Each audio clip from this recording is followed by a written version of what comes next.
Go further with the American Express Business Gold Card.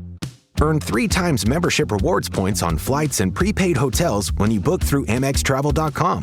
Whether your destination is a business conference or a client meeting, your purchases will help you earn more points for future trips. Experience more on your travels with Amex Business Gold. Terms apply.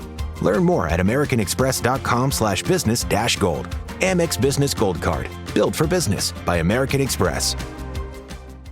LinkedIn is pretty amazing at helping you grow your small business. We cannot stop your new clients from emailing you at 3 a.m. We can help you sell, market, and hire in one place.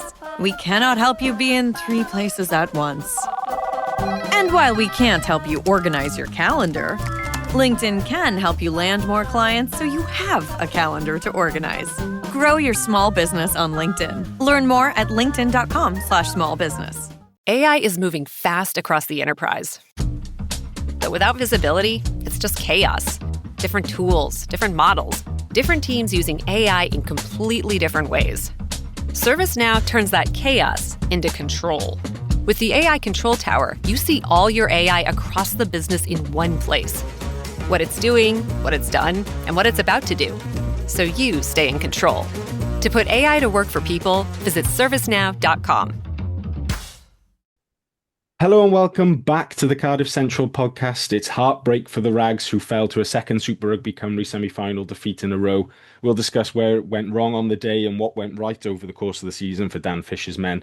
Plus, the contract and signing news keeps on coming. We'll have a look at what areas still need strengthening and look ahead to this Friday's big game away at Glasgow.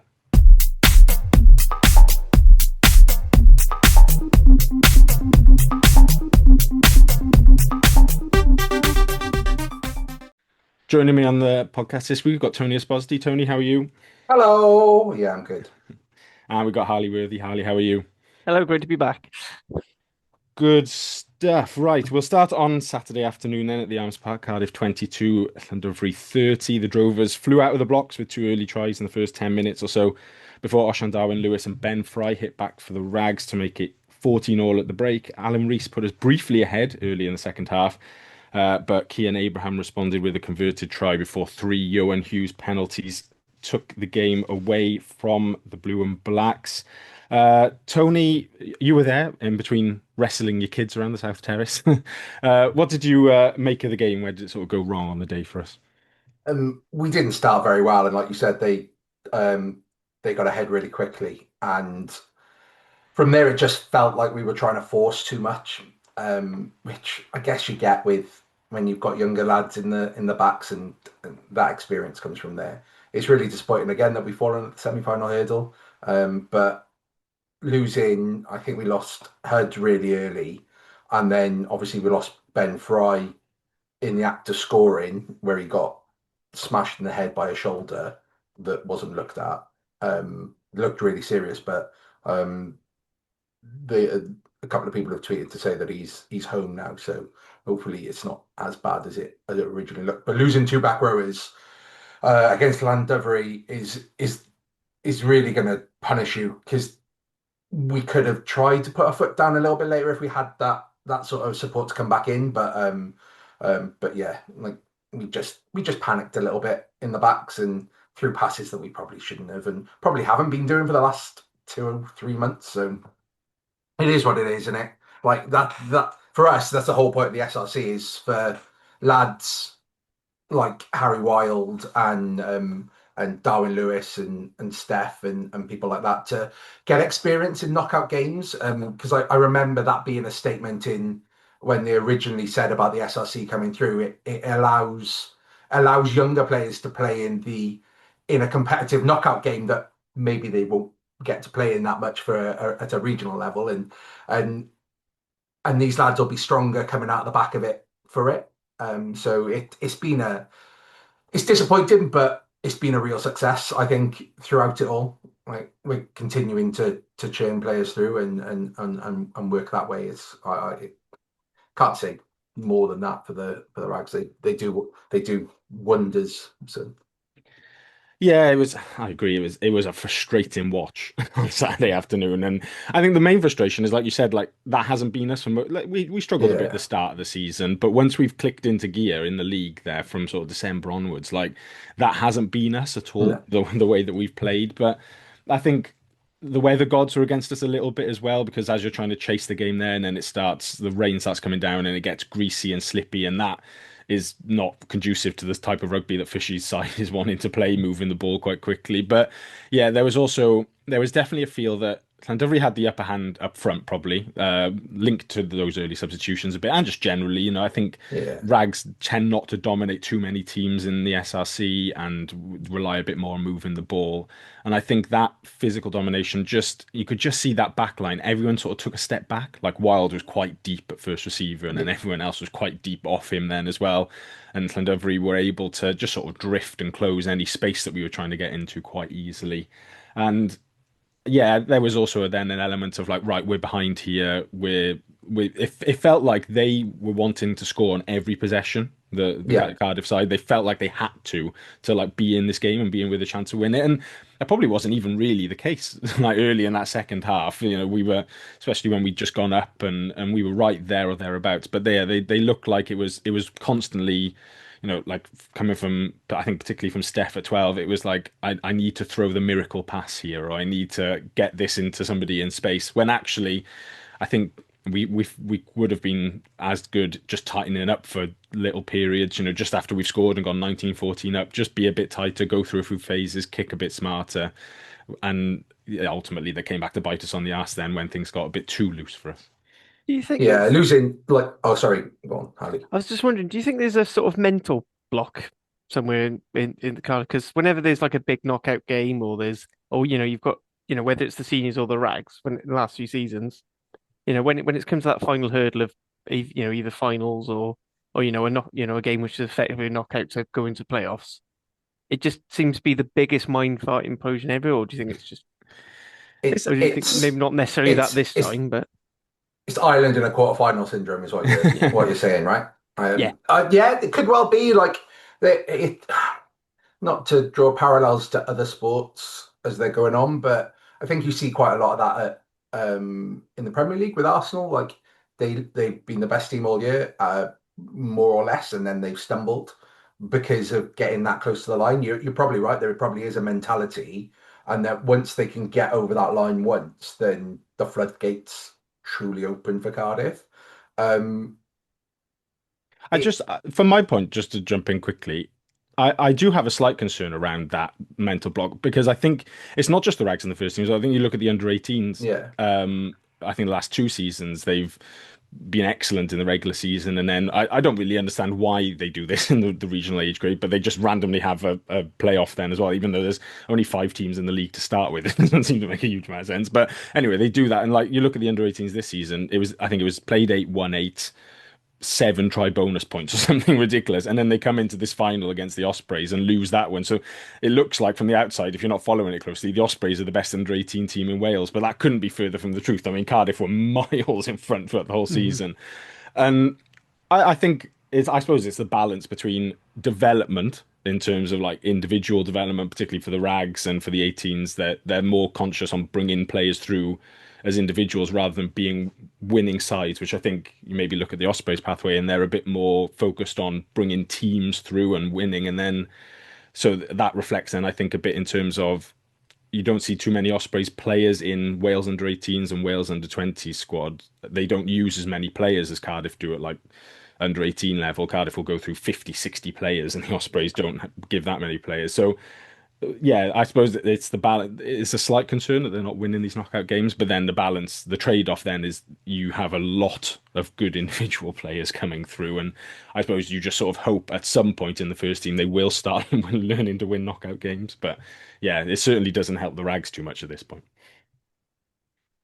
Sorry, Tony, did you have more to say? no, no, no, no. Pretty much just that. It's a strange one, but I think when it happens, the floodgates will open and we'll win so many more of those pennants. So And yeah, hopefully it. And I think as much as we all want the Rags to do well, I think, and there's some people who are more RFC than they are first yeah, team a little bit as well. But I think the majority of us would rather us get to the point where we're winning first team knockout games and the Rags are winning If you gave me the option of like winning the URC or the European Cup versus winning the SRC, I'd probably take the URC or the Yeah, European Cup over the just a SRC. tad. Yeah. well, but if both teams start winning stuff, we can start doing proper parades Oh, with open top buses would be great. with pennants on the front and trophies on the back. So. We can start talking about winning the double, like when an English Prem team wins that and the Prem Cup. Yeah. Tony, you touched on it though, but like overall for the Rags, like it is obviously winning games is a thing, but the development of players that probably makes it always a successful season, no matter what happens in those playoffs, really. Certainly, like if you look at the players that have started with the RFC this year and have come through, and maybe Bowen as well, who was meant to be RFC last year and then because of injuries ended up playing a lot of first team rugby. You've got Bowen, Stefan Manuel, who's played Challenge Cup and URC. Darwin Lewis has been in the team. Elijah Evans as well. There's basically a full backline that has played RFC this year. That give it 2 years could be first team players as well. Matty Young looked really good when he played in that Challenge Cup game, and he's played all year in the RFC. So there's certainly something to be said for that SRC competition to be bringing players on. I'd like to see more teams be a bit younger with their sides instead of basically being what was the old Welsh Prem, but with a couple of teams being a bit more academy focused, because that'll help Welsh rugby all the way around. And again, was part of the reason that it was set up to be condensed. But from a Cardiff perspective, I love watching the RFC because you get to see these lads coming through, and then there's sort of like a proudness when they start to play first team rugby and stuff like that. It's there's an element of that. So yeah, one of our own. Is there from the semi-pro lads then, obviously you form the sort of core of the squad around those academy guys. Is there anyone you think you'd like to see maybe given a shot if they were available to sort of do pre-season or have a year's contract with the first team? I mean, the stock answer is always Derry Cross.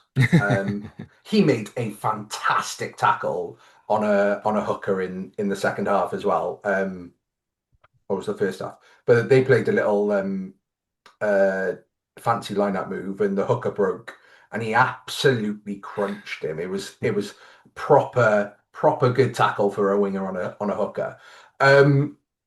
Outside of that, the hooker Alan Rees, is it? We've probably got a bit too much depth there and young depth for him to get a look at, but I reckon he could do a job maybe with us in some games, maybe with the Dragons. Are the Dragons still the go-to for the worst region now to farm people off onto? Or has that moved on to someone else now? They're trying to push it on the Scarlets, I think. Yeah. Good child always impresses me as well. He scores some absolute worldies. Just I don't know how he can talk his body into the way that he does, but and he seems really good under the high, and he's really good under the high ball and has that physical profile that Cardiff like from a big wing perspective as well. But yeah. There is a 12 flanker hybrid I quite like the look of. I don't know if you guys noticed Jason Harris. A young Jason Harris coming through. Oh, the bus.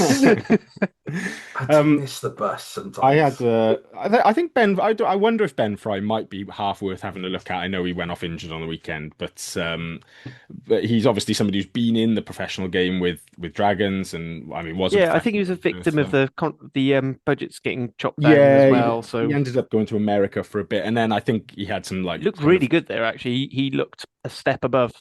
Which you'd kind of hope, because I'd say the MLR is probably about the level of the Welsh Prem really, but they're all getting paid. He ended up like taking a year out from the game and now has come back into it. The question there is, I suppose, whether he wants to come back into it full time or not. Yeah, But if he did, it might be worth looking at if he was available. And then I really like Ethan Lloyd at 9, I have to say. Like yeah. he's obviously been in the academy a long time, played a couple of first team games, briefly went to Newport, obviously hated it there, and then came back.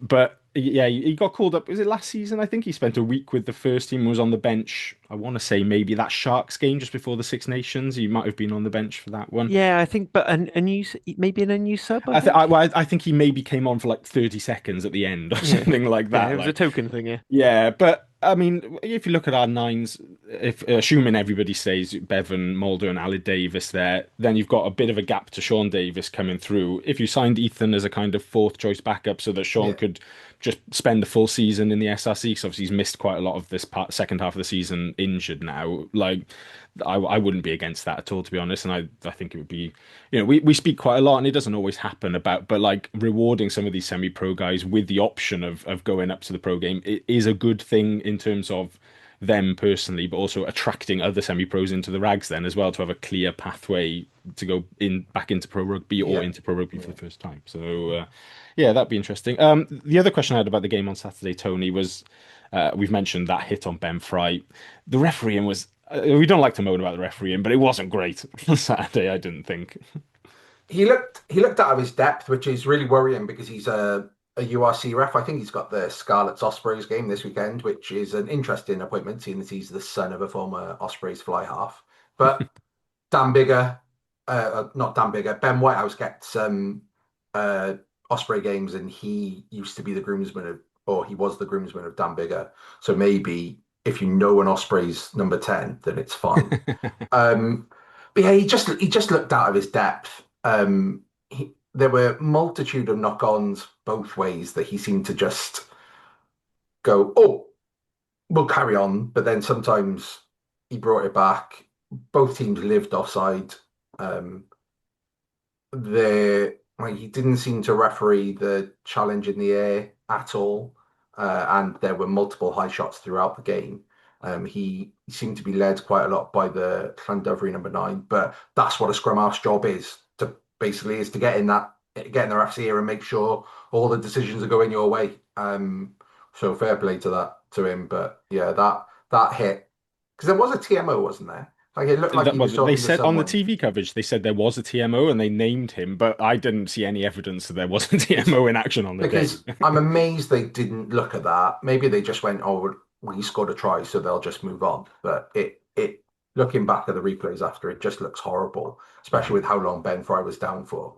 It was, I do think like some of those issues, like particularly like offsides, that you sort of end up, from what I've spoken with other referees, you are sort of relying on your touch judges to do that as well, and that can be a yeah, big issue. And I suppose if he is playing a lot of URC, he's probably used to having a Ben Whitehouse in his maybe, ear, constantly saying, "Oh, this foul play," so he's probably not keeping as much strong an eye on it because he's waiting for a TMO to come in. yeah, Which I do, yeah, it's you're one of right. those relying on technology. I But think Yeah, just in defense, I didn't see the game, so I know you guys no, said no, you're it right. oh was yeah, terrible, yeah, but And fair just before context. we go on a young ref, just you I got to do remember think, he is quite a yeah, young one. and the he young ref looks thing is 12. the young ref thing. I think is the I'm important very bit. jealous of it. Yeah, yeah. Is But this is where we hope that what World Rugby say that all their competitions are doing with referees happens, and they actually are going through the review process and saying, these are things you could possibly do better, Yeah, which that's the evidence thing of the because URC isn't happening. he is a young ref, and I think that's maybe sometimes the issue in the SRC is that you either get very young refs on their way through the refereeing pyramid, or you get some older guys who that's the level they're going to be at, and they're just happy doing that. And I think they referee the game very differently because the younger guys are refereeing it in a this is my sort of audition to go on to the professional level, so I'm going to referee it like as a sort of professional level game and be very fussy at the breakdown and that sort of thing. Well, I would say overly fussy because the SRC is a better league because it flows a bit better and it doesn't stop and start all the time. And obviously, it's a bit different at professional level then because things happen a lot quicker and a lot more physical, and there is just more sort of technical things, but also the stoppages are a bit like they don't last as long because the players are moving a bit quicker in between as well. They want that tempo, whereas I think some of the older semi-pro guys in the SRC are quite happy that as soon as there's a stoppage, we'll slow this right down and we'll all like drop to a knee. So yeah, that's a bit of us probably whinging about just what we like to see versus what the referee is actually producing out there. But I felt that the refereeing of the breakdown on Saturday probably hampered Cardiff more than it hampered Llandovery, and that was a little bit of the issue about not wanting to go through phases for Cardiff then, because I think we weren't confident about going into contact that we'd actually get out of contact on the other side was a bit of an issue, but that's as it is. Harley, obviously, I didn't mention this. You haven't watched the game. We haven't just been ignoring you. Yeah, no, I had a weekend off rugby. I watched what I ended in accidentally watched a Challenge Cup game. That was it. And but just on players generally, the young lads coming through, Tony listed a bunch of them earlier. I think there's some supporters who maybe think we haven't seen enough of the likes of like Harry Wild and Matty Young, and we've seen bits of Stefan Manuel. Could we have seen more of him? Are Cardiff generally getting it right in terms of bringing these players through, or could we be better at doing that, do you think? I think you've got to decide what's the primary goal for the first team. Is it developing players so that they're ready, or are we in a position where we're now, which, this was supposed to be the third season into Matt Sherratt's thing, and that typically is the time you want to be winning. So actually focusing on having your core guys go through. Yes, it'd be nice if we could bring a few more people in. Obviously Mackenzie Martin got brought through a little bit earlier, and then he's got off. He sort of faded away and gone out on loan to the Dragons. There are other ones. You remember, like Matty Young is behind two very young fullbacks in Beetham and Winnett. We're not. Unless you're willing to just go, oh well, Winnett's miss attack. All right, that's it. Shove him off. Right. Oh, Beetham's injured again. Right, get rid of him. Unless you're going to that level of cutthroat, you are going to have a bit of backup. I'd argue maybe someone like not so much Oshendow news, but young Evans, Elijah Evans, yeah. Elijah Evans. Maybe they could have had a few more goes at 13 instead of us trying to sort of gerrymander in 212s or some of the other things we've done. But also, we sort of gotten into a position now where every game's must win, so it's a bit harder. Maybe we could have gone full on, just fuck off the Challenge Cup and use that and just effectively just play the rags. But then that's not necessarily good for the development either. I think there are ways we can keep building it, but there are definitely a few players, I think, for next season who I think I would be very disappointed if we don't see more of them. So your Harry Wilds, I would like to see him have a, even if it's 10, 15 minutes off the bench coming through. Tom Howe looks ready to play. Like he genuinely looks ready. What I haven't watched a huge amount of rags, but whenever I've seen him play, he looks like a step above. And in like the under-20s, Six Nations, he looked a step, he looks on the same level as the players who are playing top 14 in Prem Rugby already. He looks ready for that. Again, Oshendow and Lewis and Elijah Evans, two again, I'd like to see a bit more of. Matty Young does look really good, and I would like to see him play. But again, I have said, I mean, if we're moving Ethan more towards the winger now, that might be his opening to jump through. But yeah, it's a good thing. I said, if only we could, be bringing through a 6'8", 20-odd stone lock, that would be great. Mulder, get your boy on the special chickens now. Just start cramming them in. Let's just get it. Hopefully he'll grow to second row proportions, not scrum half. The Harry Wild point is sort of why we've been linked with Jared quite a lot, and one of the reasons why I don't want Jared back is he will stop Harry Wild getting any first team rugby, and I'm more excited to see what his ceiling is, because I know what Jared's ceiling is, but I don't know what Harry Wild's is, and that for me, and it's the same with Millard. Like Millard should now move into a more rotational role with people like Darwin Lewis, Evans. Maybe I don't think Grady's an outside centre, but whatever. And then you've got that Namibian lad that we've signed, Malin, I think his name is. Leroux Malin, yeah. Totally decent player. I quite like him. But again, like there's enough opportunities there, and like you said, if we move Beetham to a winger now, and Matt Young becomes that de facto backup 15, there's certainly a lot more opportunities to bring players through, we probably need to be braver earlier in the season or in that middle part of the season rather than like you said, Harley, just pick the faces that are there rather than trying what we can. Um, and and again, I wonder whether there's just an element of we want to get into the top 8 this year. One, from a commercial aspect of being in the Champions Cup in our 150th year, but also to say that we've done it and to build on that, like the third year or year 3 of the cycle. So yeah, there's certainly opportunities. It's just interesting how we get there.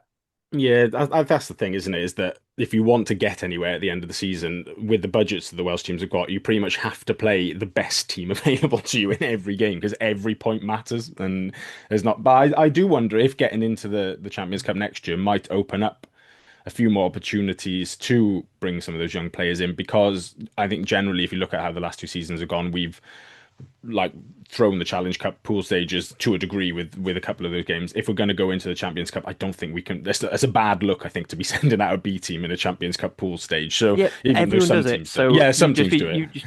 I mean, for me, I think unless we're getting like unless you're getting like a really shit French side, and basically Gloucester or Harlequins, if you end up with like the top guys, you might as well go, fuck it.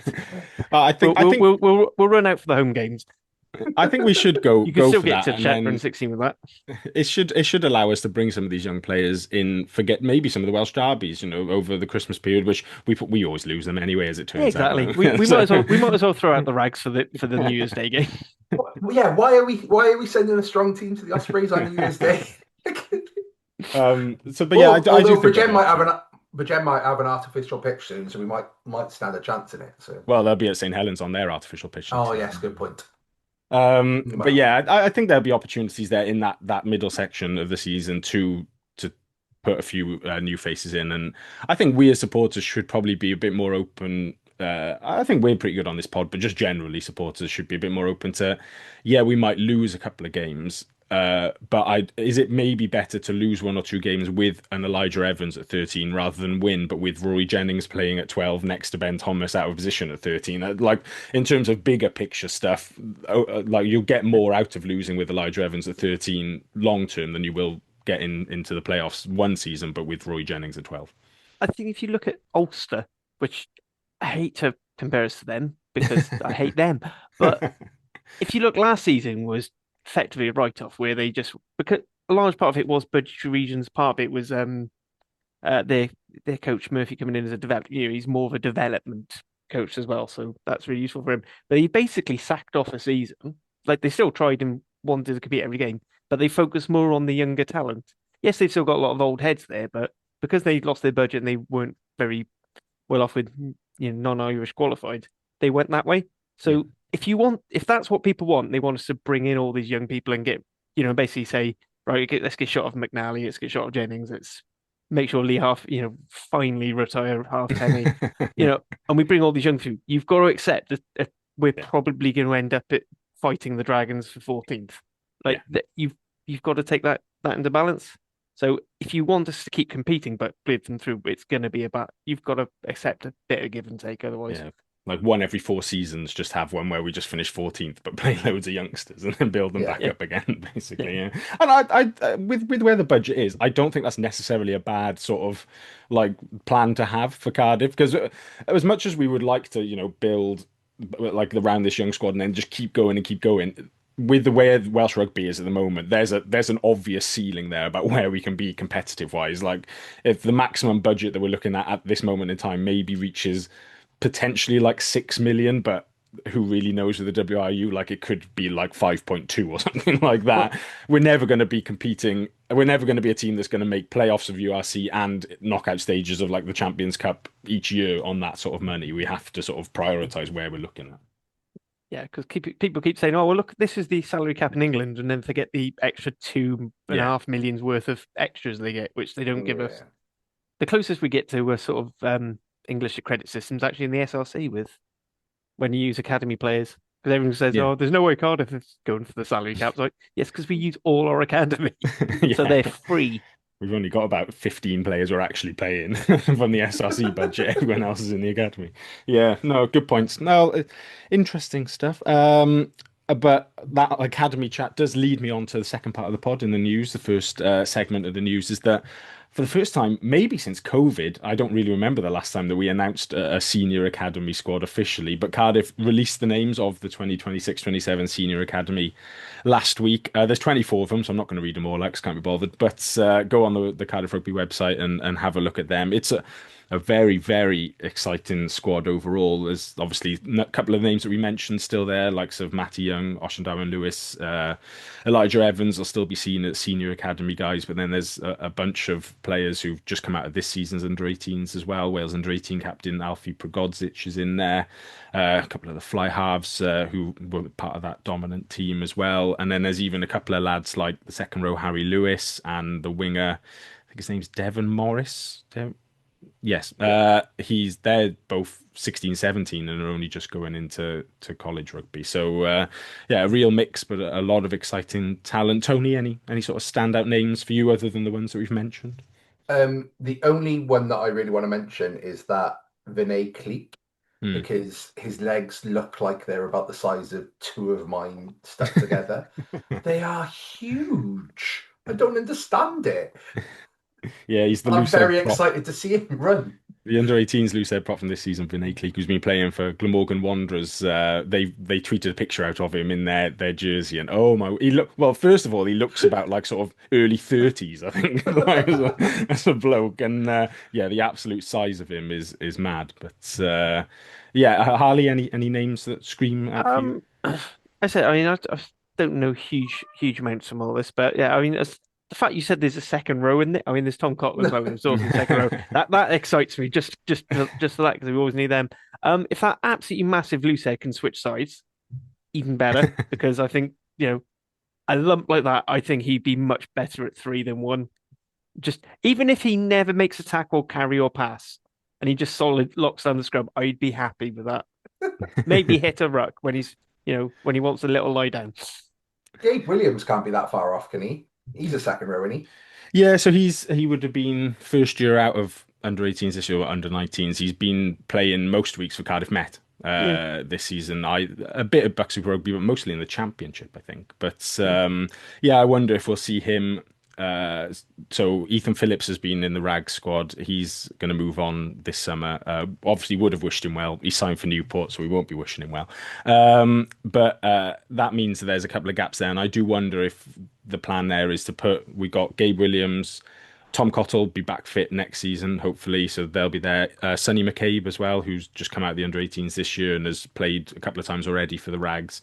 So you got three second rows there who could be in and around the Rag side. Yeah, that Harry Lewis will then still be playing under 18s rugby. But I think that's my takeaway from this squad is probably like the most stacked front five forwards academy squad that we've had for quite a while. With you got Vinny Cleek on loose head at the moment, Brian Kamanga as well, who was a back rower but has converted into loose head this season whilst at Llandovery College. Cam Tyler Grocott is still there as well, who will be, I suspect, playing most weeks for the Rags again next season. He's probably 21, 22 now, I think. So he'll be, yeah, starting to have half a think about moving up to the first team potentially. Isaac Jones on the tight head, if anyone watched him play in the college league this season, is a really good talent. And then obviously Tom Howe at hooker as well.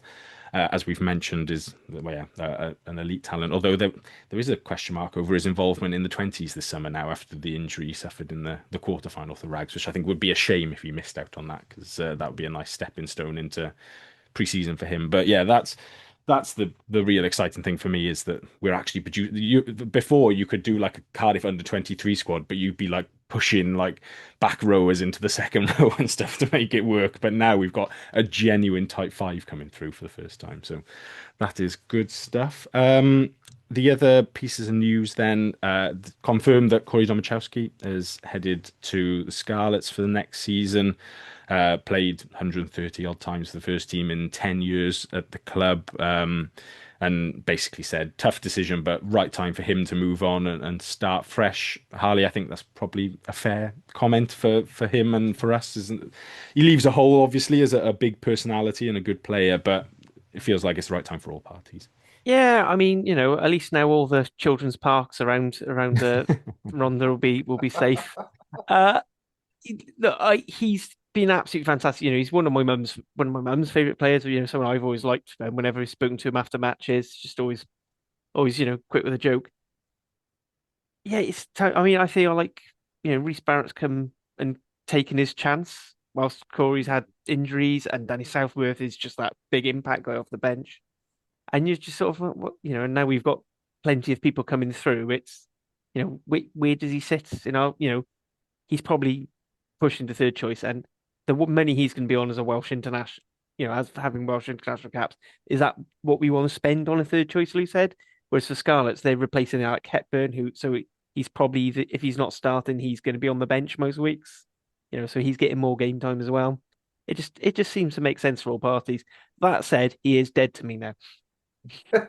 My question is how it impacts Liam Belcher, from a man who takes the mick out of Domachowski on a daily basis. How does Belcher react? So Yeah, Just, it's oh, sorry, go on, Harley. I was going to say he's just going to have to turn his head right and start taking the piss there. Yeah, it'd be interesting to see how he goes down there. I think because with Kemsley, they've got quite a young loose head room, haven't they? Kemsley Matthias, Josh Morse, people like that. And it's Sam O'Connor, I think, is the loose head. Yeah, one of the O'Connor brothers. Yeah.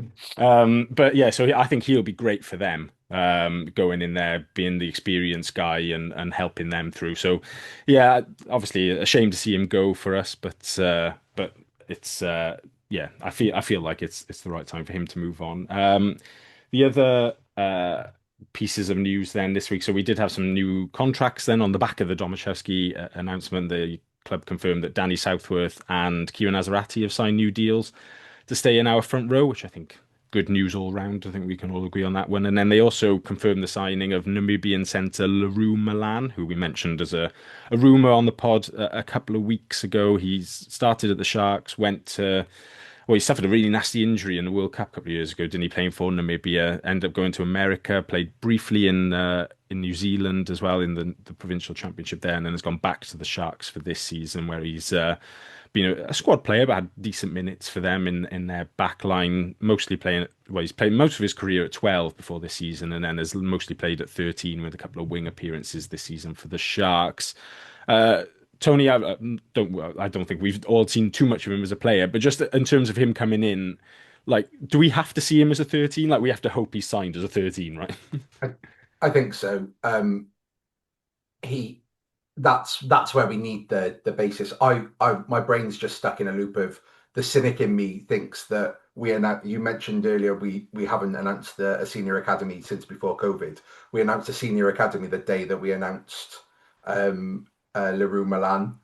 So we said, oh, look, here's all these Welsh lads we're bringing through, but also we're bringing in a non-Welsh qualified centre. Anyway, that's just the cynic in me. But yeah, he's definitely something that helps fill a hole. And if he can bring on and give that extra boost to people like Darwin Lewis, Elijah Evans, if he can give Grady a little nudge into becoming a centre, because that's what you want a non-Welsh qualified to be, not just give you minutes on the pitch, but also here's some experience I've got from other places. Here's how you can do things a bit better as an outside eye. Like, that's where NWQ's become the most valuable. Like, we've seen that with Josh McNally and like all the others throughout the years. Yeah, and we're getting quite good at picking up these South Africans who maybe haven't had the exposure at the top level yet. Tinas, obviously, and then Johan Mulder as well, and they've both been great signings for us. And I actually thought Cornell Schmidt was all right as well in those few weeks he was with us earlier in the season as well. So if he's anything along those sort of lines where you're getting 7, 8 out of 10, and they're giving us attributes that we're lacking in our team as well. Like the only clips I've seen of him are really what the club's put out and a few clips, but he looks like he hits quite hard. He's quite a big bloke, and if we can have a bit more directness at 13, that is As quite good. as I was talking about Ben Froy looking very good in MLR, Leroux Milan looked very good in thing, and by all accounts quite similar in the NPC as well. So I think he ended up doing a double, which was he won MLR, Oof. then the NPC, then he won the MLR and NPC in like 2 consecutive years or something. It Wow, was a serial winner. so yeah. This Maybe is what I'm that gets saying. us We're over talking there. about players who experience of winning knockouts. Well, yes, it's B Yeah, tier competitions, but it's knockouts are still no knockouts. knockouts of knockouts. Yeah. Yeah, the We'll good. pencil him in for the semi-final of the SRC next year then. Yeah, I'm sure the fans of whoever we end up playing at Llandudno or Newport or whoever that day will love to see him parachuted in for one You, game. you just name him in the squad and then say he drops out for a mysterious injury just so you get the full week. You get the full Yeah. week of the bitter boiled piss. Well, good stuff. Right, well, we will look forward to seeing him joining us in pre-season anyway. And then one last bit of squad news, which has come out this week, is that Leigh Halfpenny is going to announce his retirement from rugby, which obviously we mentioned briefly earlier, but it's going to be confirmed this week. I think probably not a surprise to anyone. I think we all felt that he was coming back here as a player coach for sort of last dig at playing, but Tony, like, great player. Superb. I mean, that's the only word you can ever say about him. It tells you that when he first broke onto the scene for Cardiff as a winger, he was kicking goals in his first full start when we had Nicky Robinson on the pitch and learned at the knee of Ben Blair. Like, comes back to the non-Welsh qualified bit, right? I mean, I still think he deliberately dropped the ball in Nice against Toulon after he'd announced he'd signed for them when he was playing for us in one of the last games. But it's been a long time now, so I guess I don't hold that against him anymore. Harley, like, he's just been around for so long, but been at the top for so long as well. Yeah, I think he's one of those players. Even when like everyone was like, "Oh, let's get shot of him, get rid of it for during his Wales career," it's just like, and then you play on the pitch and you go, "Oh God, it's so good having a fullback who you can trust in the back line." It was like for years what Wales were, defensive was the fact we could have a 14-man defensive line and just Leigh Halfpenny drop back because he just had like a sixth sense for where a ball was going to go for kicks. And I still don't know many fullbacks like that. And certainly not in the game today. And, they're all, a lot of them are all flashy or whatever, or absolutely man mountains that can jump and get a high ball. But you could see Halfpenny could just out jump them back in the day before escort lines came in and they've now gone. And just like, if only we could bring like peak Halfpenny back in, that would be great. But I'm not sure what his plans are afterwards. But if he stayed on like as a development thing, whether that's coaching with the Rags or with the first team, as a kicking coach or whatever, absolutely desperate, or not as someone who desperately needs a kicking coach of Wales women. So, I mean, if he went and did that, that would be equally good. But yeah, I hope he stays around because he's also, from everything I've heard, I mean, not having spoken to him myself, but he is such an intelligent rugby player as well.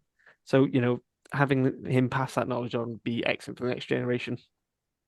You can tell how well he was respected because if you think back to that semi-final against France where he misses a kick in the last minute, he didn't get any stick whatsoever because which for a player in Wales for that to happen, you'd expect them to get absolutely hounded like we've seen multiple times, but I don't remember anything because of how good Halfpenny was. And you're right, that intelligence on rugby intelligence that you see and him just tracking across and cutting off space and stuff like that is just, it's a sight to behold at times. Like I I go to rugby with my 9-year-old lad now, and sometimes I tell him just to watch certain players, and if Halfpenny was on the pitch, or if I'd been taking him when Halfpenny was on the pitch, you just tell him to watch Halfpenny, and you go, just watch what he does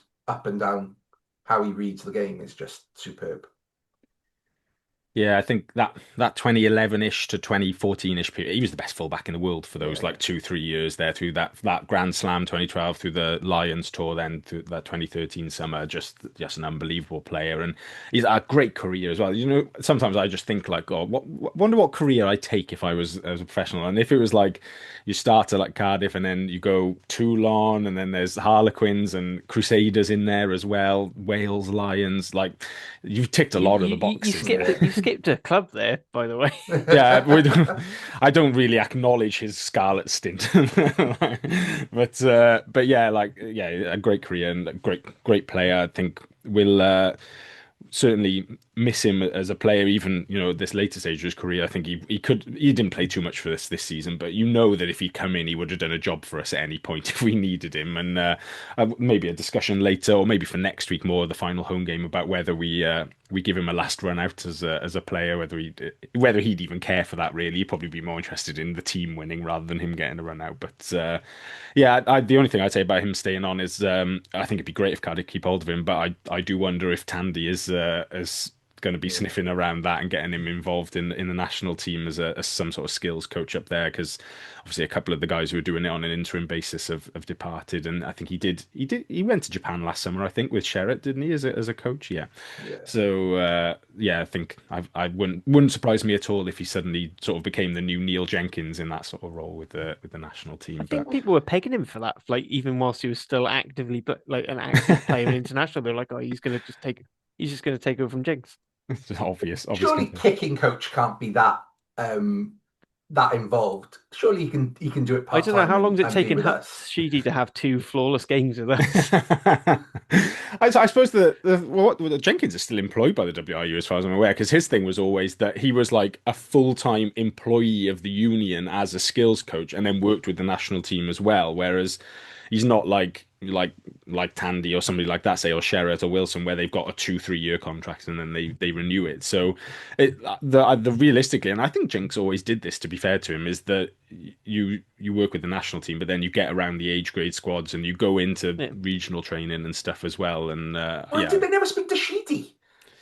well, I don't know, maybe he needs, like Harley said, he needs such intense kicking coaching, like day in, day out stuff. He's Like one just on one. Jinx coming in one day a week isn't enough. But yeah, great player, and we'll discuss him a bit more as the season comes to a conclusion as well. But just squad wise, Tony, obviously it's starting to properly take shape now for 26, 27, but I think we're still expecting some more contract renewals and a couple of more signings to come in as well. I did ask on social media sort of where we needed to strengthen.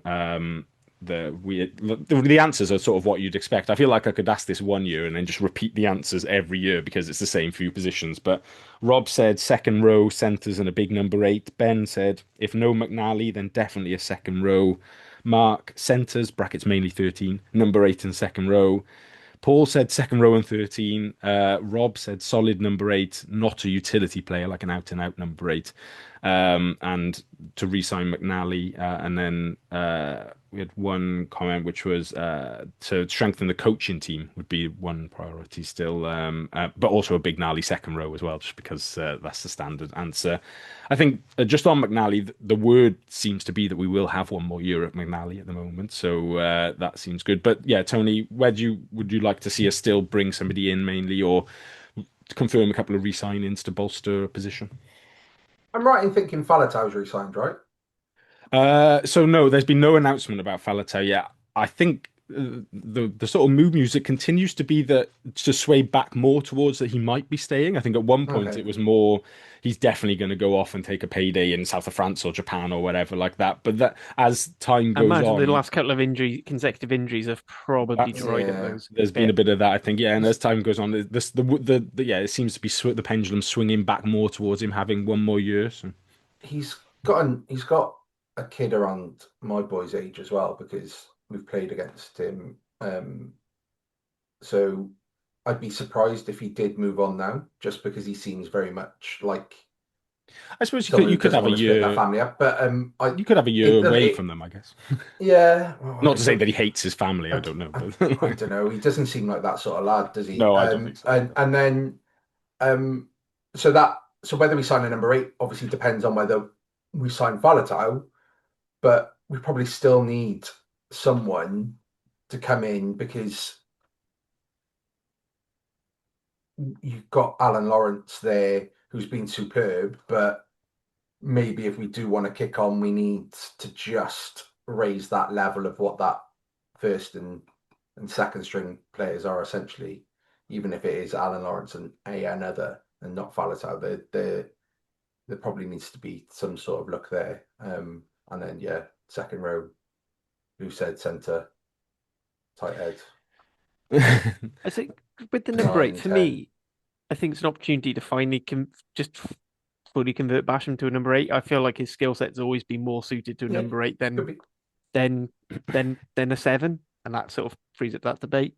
Um, this is where, as I said, I feel like Mackenzie Martin's development was properly fucked with Gatling. Yeah. He sort of got brought through to international level and then wasn't playing for his club, and then this thing, and then there's the rumors of him signing somewhere in France, which I think will, There's he you know, is, I think. that'll bat him. Whereas Jockey was trying to bring him through a bit more gradually, and obviously he didn't like that because I'm playing for my country. Why would I be playing for the rags? Yeah. Sort of thing. Yeah, because obviously he was seen as the guy, being a big old lump at 6'5".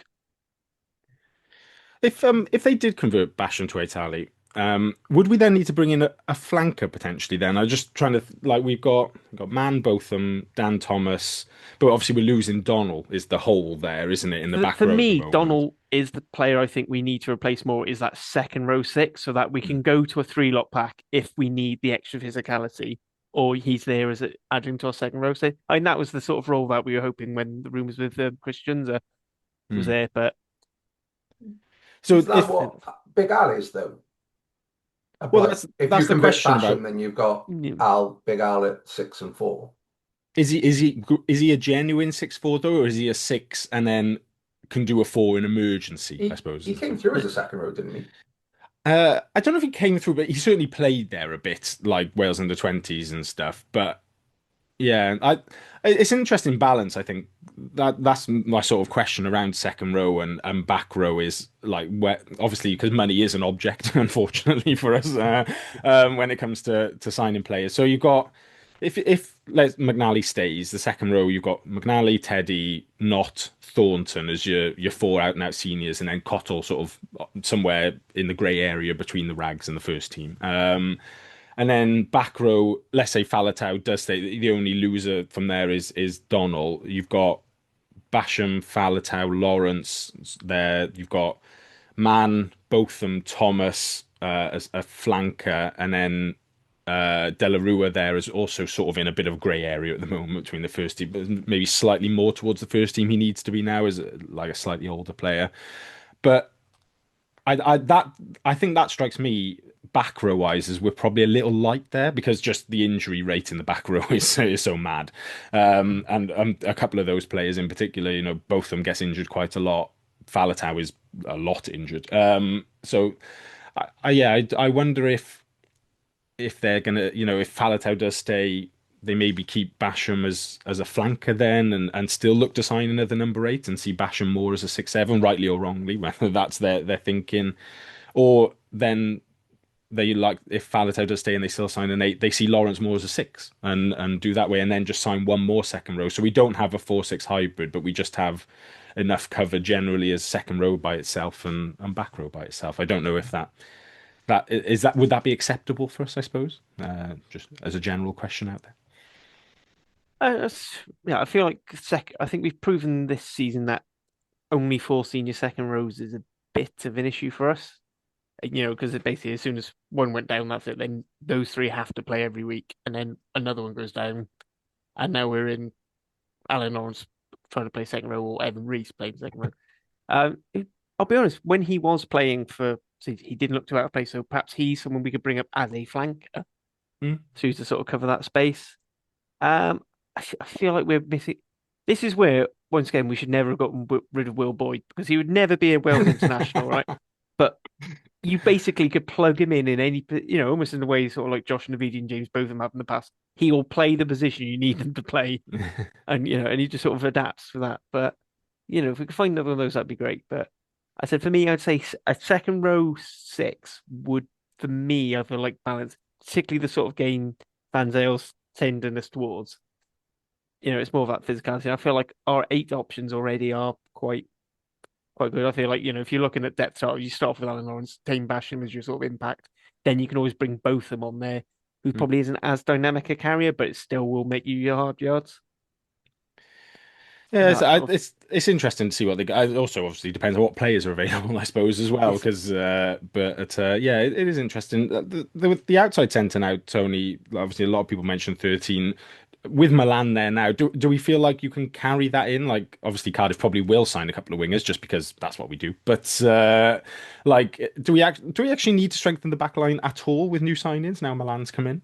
I I wouldn't. I think the money can be spent better elsewhere, like we've just discussed. But with Evans, Darwin Lewis, Milan, um, you've got Stefan Manuel, who's hopefully going to push to 12. So then, where do we see?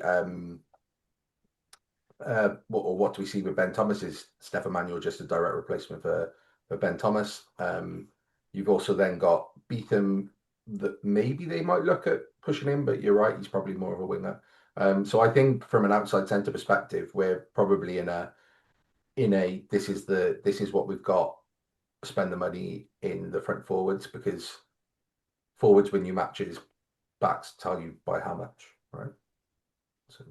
Seems fair. Seems fair. Yeah, I think I'm trying to work out just the kind of players leaving and how much money you've then got to spend. Dom has gone, and then we're linked with that Scott CO, so that's that money. Then Ed Byrne leaves, and I don't know if there'll be a direct replacement. I'd say Scott. I say Ed Byrne's probably more Scott CO. Oh, it depends how close they feel someone like Cam Tyler Grocott is.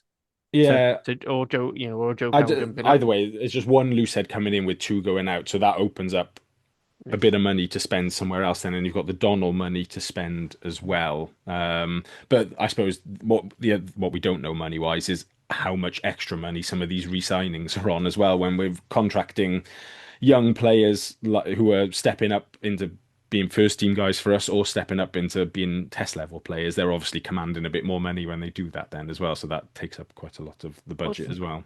I think what we actually pay in oh, go on, sorry, Kat.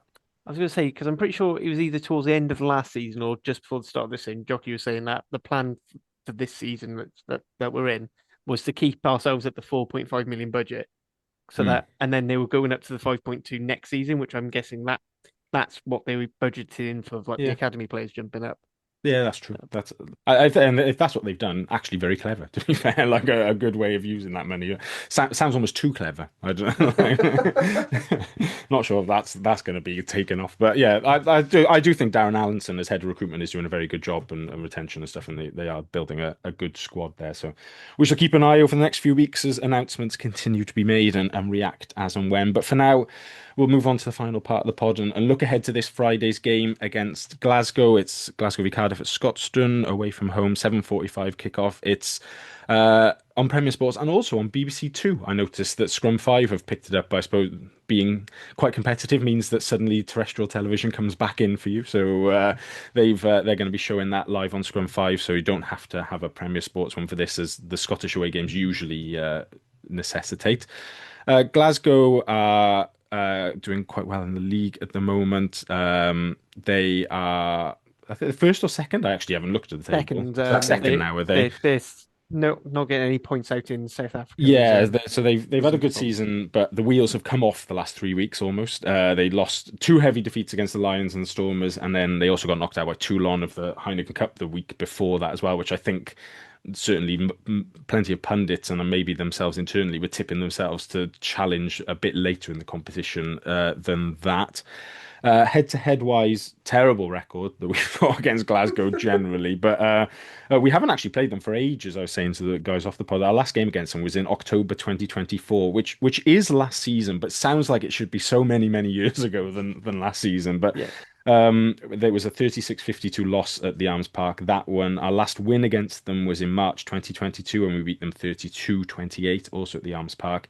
If you want to find out the last time we won away at Glasgow in Scotland, you have to go back to December 2013 to a Heineken Cup pool stage game with a barnstorming score of 7-9, penalties from Rhys Patchell and a certain Leigh Halfpenny, getting us over the line on that occasion back in the days of the December double header. That one was. I was at that game. It was a Um, windy day, Tony, I think.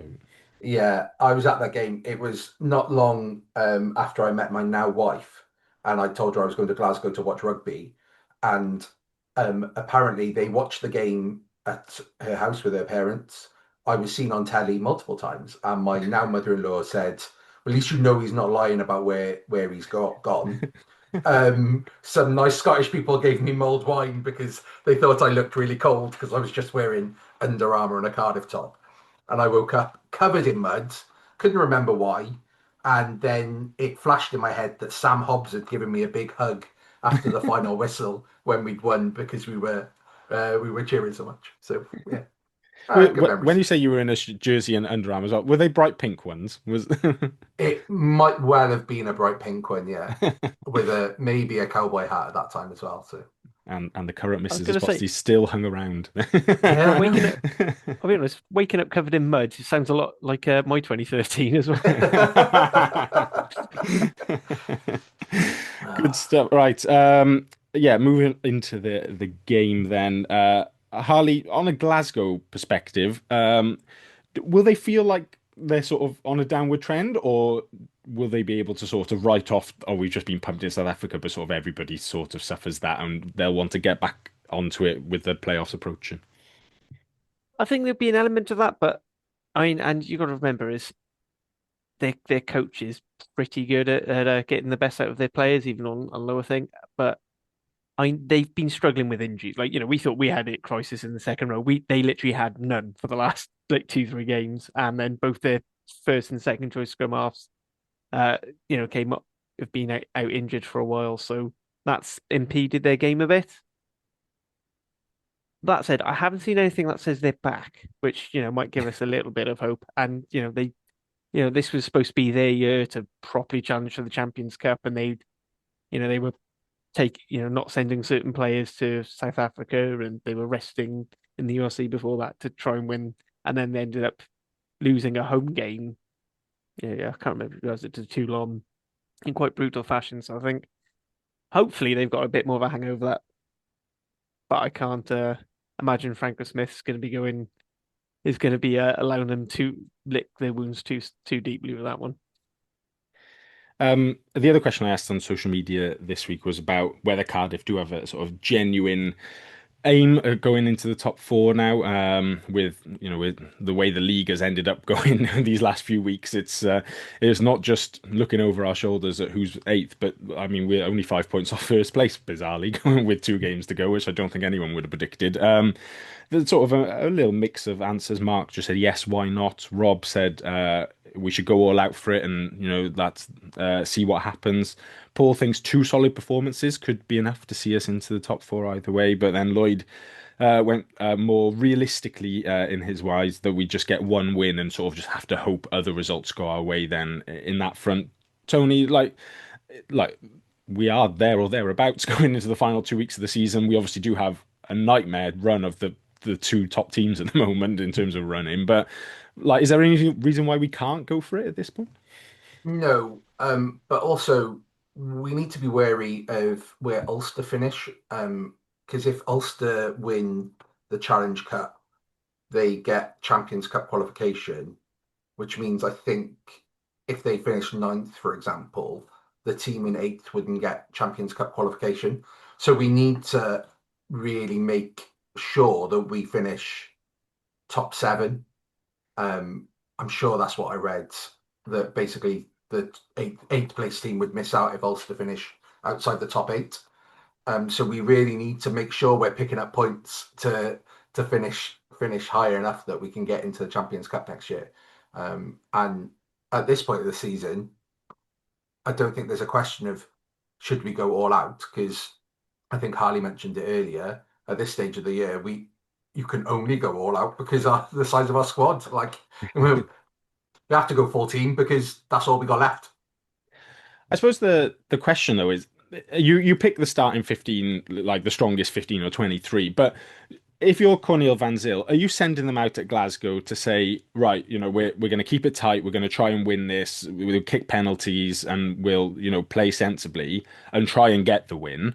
Or are you saying, right, lads, we're just trying to pick up as many points that we can. So first port of call is let's just score 4 tries and get 1 bonus point definitely, and don't really worry about the result as a whole. If we nick another as like a losing bonus point, great. But I think that's the sort of question about how you approach it, not in terms of team selection, but whether we're going to there for 4/5 points or whether we're going there for 1/2 points. Matt Sherritt sends a team out to get a bonus point try, but Cornel Van Zyl sends a team out to win the game by 2 points. Yeah, I was going to say, so it was one of the things I pointed out on Rap the other week, or at least in one of the group chats, that we have 6 try bonus points in the URC. 4 of them came in our first 6 games. We're not a team that's scoring a lot of tries at the moment. We are, however, the team that's conceding the 3rd fewest. Unfortunately, the teams who concede the 2 teams who concede the fewest points and try bonus points, are Glasgow and Stormers, who happen to be our next fish. So I think for Cornel Van Zyl, he's got to just say, trust the process. We carry on doing what we've been doing all season, which is being hard to defeat, good kicking game, using our tall bastard wingers to win some ball in the air, get a nippier winger to do something magic. And hope for the love of God that they still don't have second rows so that we can win a line out.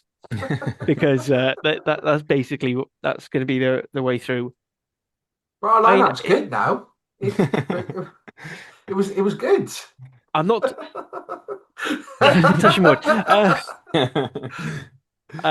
So I think we've just got to play to win, and I think we've got to play because think about it this way: if all we get to is, we've basically got definitely 2 games left this season, likely 3, because I feel like we are probably safe enough, even though everyone else seems to say we're the team that's going to drop out. The top 8, I don't see it because it involves Connacht not shitting the bed out against Munster and a few other results. Yeah, but Irish derbies around this time of the year are always a bit interesting. I knew you'd mention this at some point. You've got the team for that there. Everybody gets the points that they need from the Welsh and the Irish derbies. I think the only thing to say about that is I think Munster do also need points from that game, don't they? Yeah, so they have to choose who their favourite Irish province is. I don't know. Yeah, so I think for them it's a case of do we want to guarantee 3 going in or maybe risking 2 dropping out because it's well then I know 2 won't drop out. So I think it'd be interesting. It'd be interesting because there is a actual scenario where Leinster actually drop out. Oh, I'd love that. Which again gives you so basically you could end a situation where one would have to. I don't think you could lose both Leinster and Ulster, but there's potential there for you needing to be top 6 to be safe if they both won their respective tournaments. I mean, Leinster have got to play Ospreys on the last game at home, and I think the Lions the week before. I don't see them losing either. I don't see them dropping a match point on that. And Ulster win the Challenge Cup, and that knocks Leinster out of the Champions Cup. It would be beautiful. What happens if Leinster win the Champions Cup in that scenario? They would go through Champions Cup takes precedence over Challenge. So Ulster would win it and not make it into the Champions Cup. Okay, which is almost funnier. That would some good stuff. The Krieger Archer meme I can only get so erect. I said as for top 4, it's quite interesting because both us and Ulster are playing the top 2 sides of Stormers and Glasgow. Ulster have got both at home. We've only got Storms at home, but there is a scenario where we're basically both teams lose both games, and then we sort of shoot with winning ours. We shoot up, and then it's in there. I don't see it though. No, but I mean, I could see it's definitely. I still think we've got to go all guns blazing for the next 2 weeks. We need to be in a position where it's in our hands next week. 1, because that'll bring the crowd in, which is more money for the club. But 2, I don't, with how the final day is set up where everyone plays sequentially, I don't want to be waiting on other people. I want to know there and then, okay, we've qualified. everything else is fine. I don't want to leave it down to, oh, well, these guys can finagle something and we get knocked out because of Especially it. as we'll be playing on the Friday, and Yeah, then you've got games on the Saturday, which yeah. won't make things fun. I Yeah. look forward to Dan's tweet complaining about why the URC don't do Oh, all I the do it games on every the season. same Why day. don't they have them I all know. kicking off at the same time on the final See, day of the season? I mean, it makes no sense to me because the drama of it be kicking off at the same time. I guess is that they're going to say it's a TV thing and they want to show all the games live and stuff. But like, it's but so much then they, better the drama of them all kicking off together. I see, I get that. If one for the fact Premier Sports won't let you watch more than one game at a time, The and Octobot. they then decide to put things like, so, ooh, what teams is someone who supports Cardiff most likely to watch? Are they going to watch the Stormers Lions, or are they going to likely watch Scarlets Ospreys so that they can laugh at them? No, no. What we do is we put those on the same time so you can't watch the two. Which I have to say, Yeah. as being someone who covers all four in a podcast, it's really fucking annoying that I have to watch things on catch up and I have to go through. And then on then the Premier Sports app on the Fire Stick, it only skips forward 3 minutes to fucking time, which is useless. So you can't, which is great actually for sometimes when Matt Carley's having a talk about how great he is and why you should stop talking to him, which is terrible attitude for a ref. But that's by the by. But it's just like, oh, can you not make this better? They still haven't fixed the issue where if you back out of a video on-demand video and go back in, goes back to the start, which is really fucking helpful. So you got to write down the time code when you stop because some people are busy. Some people have young children. I can't spend an 8-hour block just watching rugby. I have to do it in my sleep time. Won't somebody think of the podcasters? um, back to the rugby briefly. Tony, I'm happy to listen to rants more, to be honest. I do have a tactical question ahead of Friday's game, which assuming Sione Tuipulotu is going to start for Glasgow, where should we hide Sheedy in the defensive line? In Alan Lawrence's jumper. Is that However, Go on. Sheedy has been solid defensively, Yeah. I think, over He's the getting last. more solid? There's a good uptick, I think. But is Tuipulotu still going to bounce him if he runs at him full well, of speed? Yeah, but Tuipulotu was bouncing Alan Lawrence last time out. So let's put it into some perspective. Exactly. Do we need to put Tuipulotu bounced Australian centres in. Do we need to put in the Jennings and line Thomas shot. together at 12 in a big coat or something like that?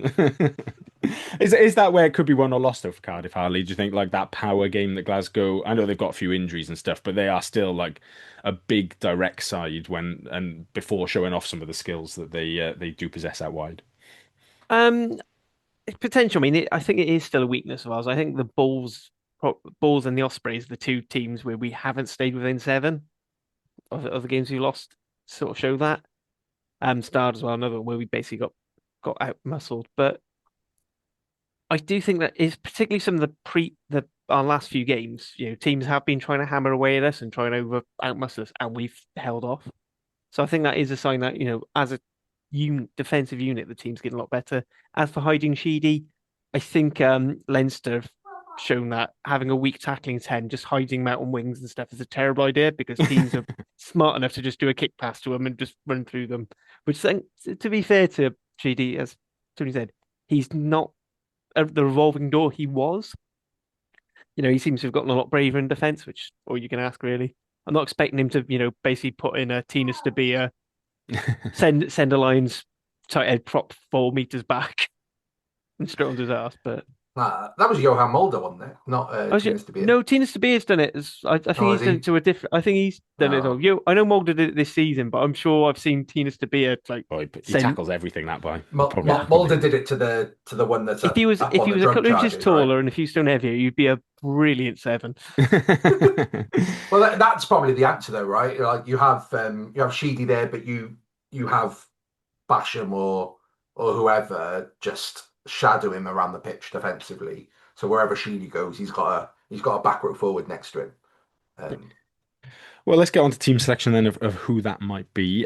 Team news, it's not an exact picture because there hasn't been a press conference this week and we obviously haven't played for 2 weeks. They also haven't put out any training videos for me to stop and start every 1 second, see who is and isn't playing. But I think what we sort of know from what has been said over the last few weeks is that Donnell, Tom Cottle, So Lupe Faletau, Ali Davis, Theo Cabango, and Mason Grady will definitely be missing from this one. Teddy Williams was aiming to be back for Glasgow, so we'll maybe put a team with him and without him in it. But if he is back, obviously that's a massive boost.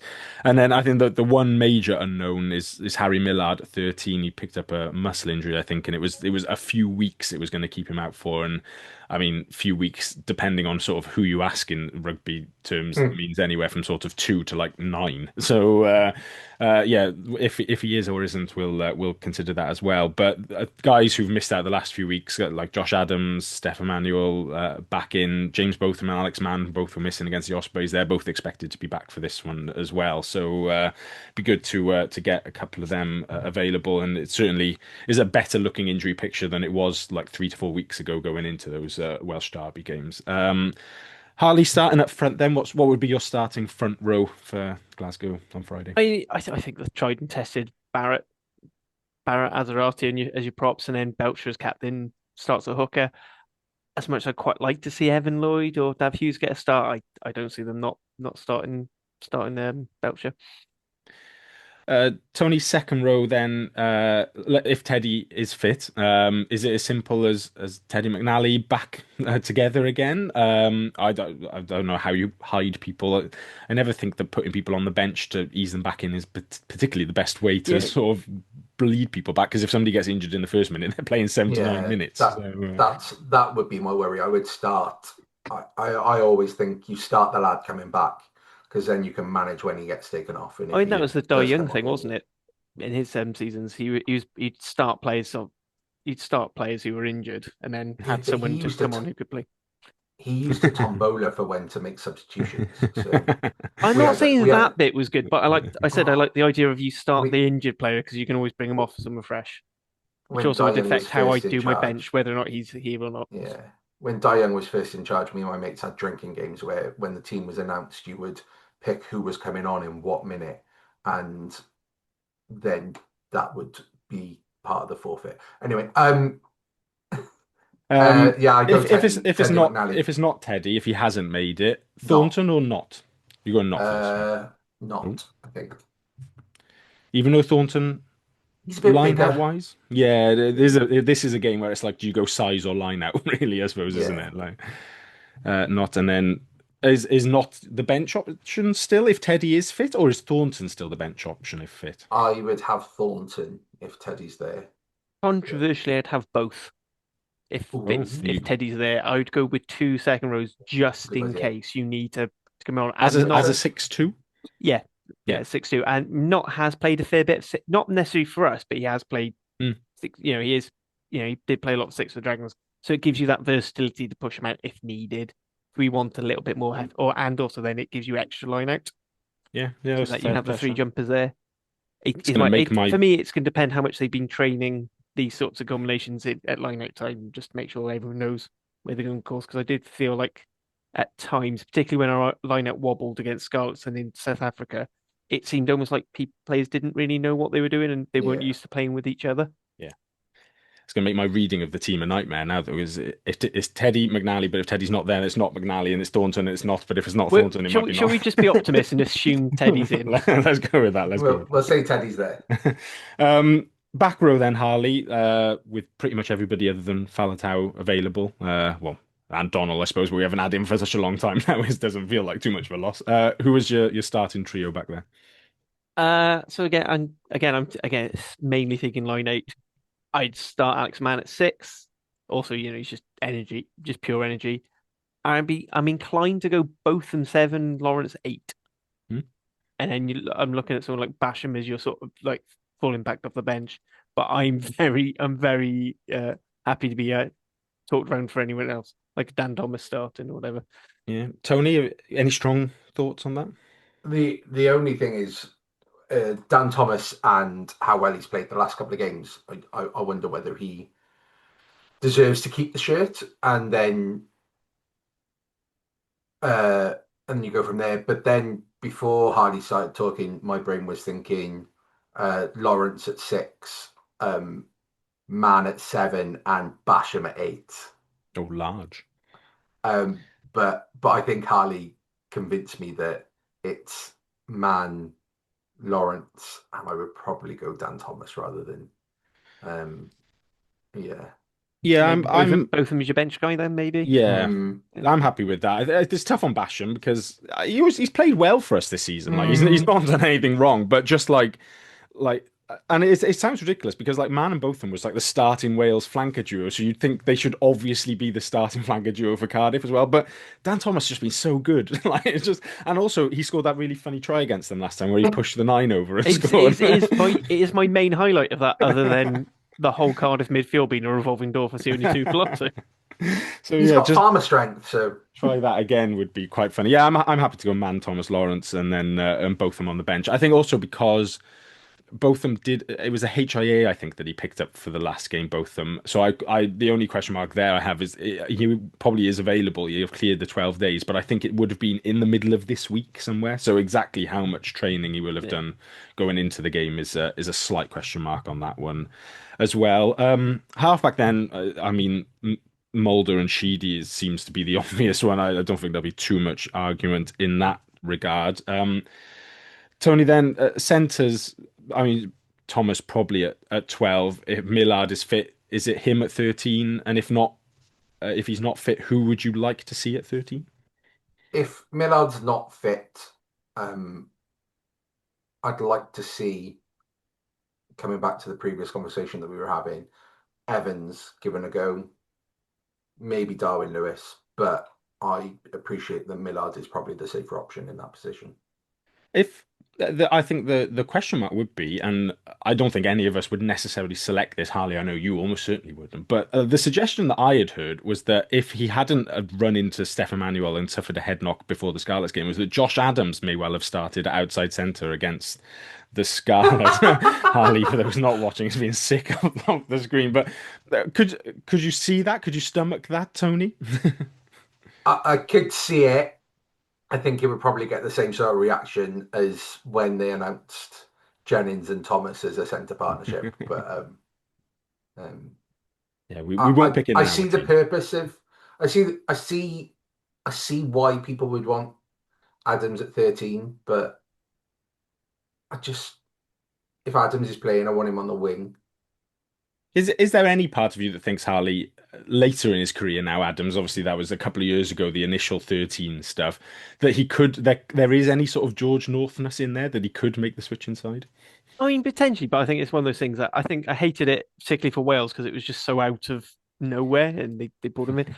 I think it can kind of work for Cardiff, particularly with when we were using Jockey's attack plan, because 13 was almost an auxiliary winger. Yeah. So that kind of, but then you lose, for me, then you're losing the best bit of Adams' game, which is his ability to just sort of pick when to come in off a wing and a line. But, we need we need someone who's a bit bigger and a bit more powerful. And with Grady gone, those options are limited. If I mean, you play your other Evans option is Beetham coming in. yeah, But then if Van Zijl's very happy to just keep plugging him as a winger, so he gets, and I feel like Beetham needs a position to just plug away at, and if he moves later, then that's fine. But maybe this is a change of how we structure these conversations where for next season where we do 9, 10, 12, and then we do 13, 11, 14 as a group, because if you have Evans at 13 and then you have Beetham and Adams as a trio, that gives you the option of Adams hitting the lines when he wants to, but you can also move Evans out at times to play on the wing, or you can move Beetham in to play off Thomas's shoulder, and that gives you that sort of flexibility and moving around that seems to be what Harley was trying to get at as well. So there's those sort of options, and maybe also, like the structure we do is that sort of structure. Also, with Adams and Beetham, you've got two very good aerial guys. And from what I've seen of Evans, which admittedly isn't as much as I have with most senior players, he's all right at it as well. He's not, he's clearly someone who's come He's a through. big So boy. actually, and the fact we've got Sheedy who loves a cross kick, having some big boys who can catch a ball, even if he brings that cross kick in field a bit, having someone at 13 you can just run and go through that as well, which is one of the things when Grady has come in 30 at 13 for us, he does look really good in that sort of field. So yeah, I'd be happy with that. I think we're right. I think if Millar's fit, he goes just because we want someone who knows the position thing. But the other option is if Milan's unlikely to be fit and ready for the playoffs, do we want to put Evans in so that he gets a few games Yeah. to sort of find his way in, and for as well for Ben Thomas to Ben Thomas and Sheedy, because he's effectively going to be the default release valve for these two playmakers. Yeah. That's an excellent point. And then wingers, then Harley, Tony mentioned Beetham and Adams there. There's those two that Tom Bowen is obviously the one who's always lurking, nipping around somewhere in the background. Is there any strong feelings for you on who starts on the wings? I think for me, Adams and Beetham purely because of how we're playing with that. It's a very kick pressure heavy game. It's not like Tom Bowen doesn't do it well, but he doesn't do it as well as those guys. Yeah. But what I'm there thinking is, if we are going to go out and going back to previous conversation, if we're going for 4 tries, you chuck Bowen in, because I reckon he's good for setting up 2. Yeah, I think he's got 2 tries in him, or try involvements again. Do you have him on the bench then to maybe to come on late when people are tiring a little? It's potential. I think if we go 43, definitely. If not, we probably, depending on who we pick at fullback, I think. Yeah, I think if you put Johan Lloyd at 15, you could get Bowen in at 23. Yeah, I think so, because I think with a 6'2", sometimes feel like an out and out outside back is a bit of a waste, unless you've got proper versatility inside. Yeah, I think, well, that leads on then, I suppose, if that's what we're thinking. Johan Lloyd at 50, obviously Winnett's been the sort of incumbent over the last few weeks, but Tony, would you, with Bowen possibly on the bench and in mind, would you prefer Lloyd at 15? I think Winnett's been playing really well. And again, coming back to the Dan Thomas bit, I would still pick him. On the Bowen on the bench bit, and the versatility, you could have him in the 23 because you've got a replacement 9. Well, you've got Thomas who covers 10. Sheedy can do. You've got Adams. What can Sheedy do? I wonder what that thought was then. Sheedy can do 10 and 10 only. Well, Sheedy could do 12, but he maybe wouldn't. Well, he would need to. But and then you've got Beetham who can also do 12. Beetham's your main guy there, then, isn't he? Yeah, he's the linchpin for that sort of movement around. So you could get away with Bowen. Maybe we go 7-1 and just have Bowen, but. And three second rows. I thought we were going to finally see the preseason experiment pay off, and we're finally going to get Ellis Bevan on the wing. Oh, Ellis Bevan on the wing. Yeah, maybe. So if you're sticking with Winner, I think you have to go Lloyd at 23. Then, no, I think for us though, we could say you could make it work with Bowen there, but there's no way Van Zyl's doing that. But yeah, I think Van Zyl sticks with 5-3 to be honest, because that's what he seems to have defaulted. No, I don't know. It's last few weeks have been 6-2 though. There was 2 6-2. Is that more because of? It could have been availability issues. But I don't know. I feel like we could have rustled up another back easier than we could have a back row when we were sticking Evan Lloyd in the 21 jersey. So yeah, I wonder if he goes 6-2 for Glasgow, and then maybe 5-3s it for Stormers potentially. Maybe. I agree. Anyway, we're sticking with Winnett. I like the idea of Lloyd at 15 and Bowen at 23. It's exciting, but I think Winnett has been playing well, but also needs this run. I think really after a stop-start season, he really needs the consistency of playing week in, week out. So, and also he looks to be coming back to that sort of level he was. Yeah, but there's also a question if Halfpenny is going to be involved in some way next week, and I note that the club's announcement thing has mentioned that he could be involved in one of these last 2 games. I'm sure there'll be an attempt to shift some tickets on the basis of it being Halfpenny's last game against the Stormers. So it wouldn't surprise me to see him potentially wearing 15 against the Stormers next week, and so if you would then start Winning this week just to avoid him going 2 games without having played, I think as well. So good stuff. Right, replacement front row then I think is the only thing we didn't really much cover during it. I mean the props I think are fairly self-explanatory with Southworth and Sebastian. Harley, you mentioned though about Hughes and Lloyd. Obviously Hughes has been the guy the last few weeks and has done pretty well off the bench, I would say, in both of those Welsh derbies. But we still obviously are big fans of Evan Lloyd and the ceiling he could go with. Who would you pick for this one as the replacement hooker? I think for the same reason that we're sticking with Dan Thomas and can win it, you got to keep Dav Hughes in it. He's not doing it wrong. If anything, he's actively improving everything when he comes on. So you've got to go with that. But is it a case of they feel like Evan Lloyd needs some game time? Yeah. Because if you lose a hooker, then Evan Lloyd hasn't played hooker since I think maybe the Leinster game. Yeah, it was around. It might even have been. Was he maybe got injured for that one, and it might have been pre-Six Nations that he's last played at hooker. Yeah, yeah. So it's like because I think for one of the games out in South Africa, and then against the Ospreys, he was playing back row. Yeah, so.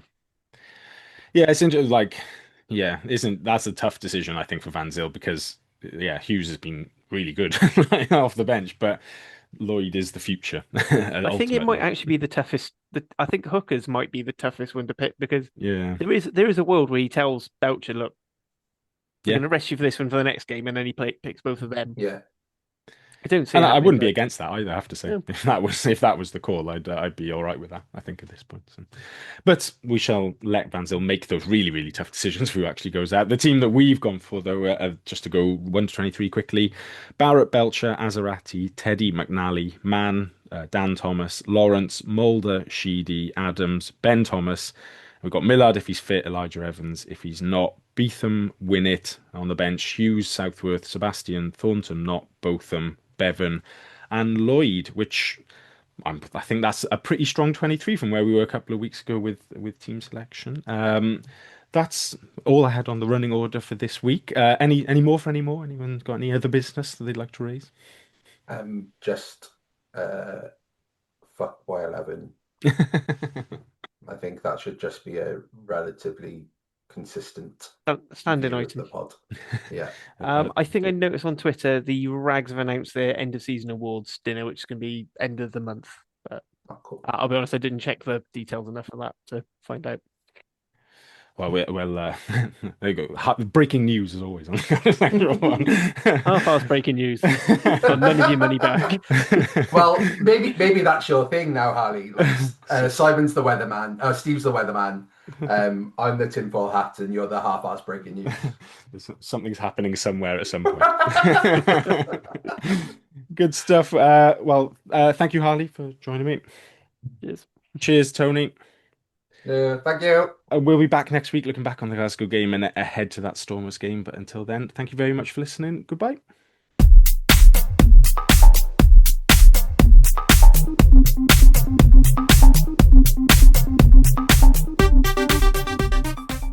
Business owners, Sundays drive traffic and NFL Sunday Ticket makes them drive more. Get every live out-of-market Sunday afternoon game at your venue, and right now, through June 30th, you can get 15% off and up to 6 free streaming devices exclusively through EverPass. One platform, every location, every Sunday. Limited time offer, subject to terms and conditions. Mother's Day has a way of sneaking up on you. But when it does, 1-800-Flowers makes it easy to send Mom something beautiful, thoughtful, and worthy of everything she does. Right now, with double blooms from 1-800-Flowers, order 1 dozen roses and get another dozen for free. It's a bigger gesture with fresh, beautiful flowers arranged to make Mother's Day feel as special as she is. Make Mother's Day feel bigger with double blooms at 1-800-Flowers.com/Spotify. That's 1-800-Flowers.com/Spotify.